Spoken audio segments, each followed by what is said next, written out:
دا د کندوز ولایت د اشتیارچي ولسوالۍ د مسکن آباد کلی دی. د دغې سیمې اوسېدونکي له کلونو راهیسې د څښاک پاکو اوبو له ستر نعمت څخه بې برخې وو.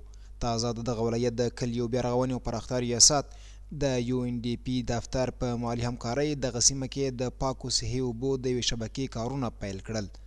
د مسؤلینو په خبره د دغې شبکې ټول مالي لګښت 6 میلیون افغانیو ته رسیږي چې د چارو له بشپړېدا سره به یې شاوخوا 300 کورنۍ د څښاک پاکو اوبو ته لاسرسی پیدا کړي.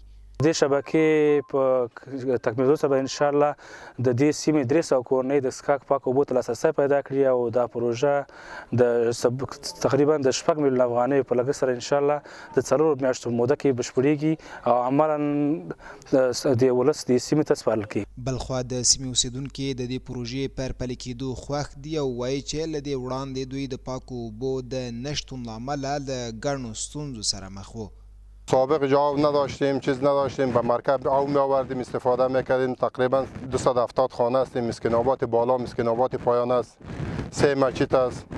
تشکر میکنیم مؤسسات انکشاف دیاد همکارایش که اینجا به ما چا کنده چیز کرده یا سی ما استفاده میکنیم. مجبور بودیم برادرای ما در خر آب می آوردن، در مرکب دیجا آب میکشیدن، در پشت سر در بشکه ها آب میکشیدن. یعنی مشکلات آب صحی ما بسیار مشکلات زیاد داشتیم. همدې حال بیا د قراردادي شرکت مسؤلین ډاډ ورکوي چې دغه پروژه به د شوي قرارداد له مخې په ټاکلي وخت او معیاري ډول بشپړه کړي.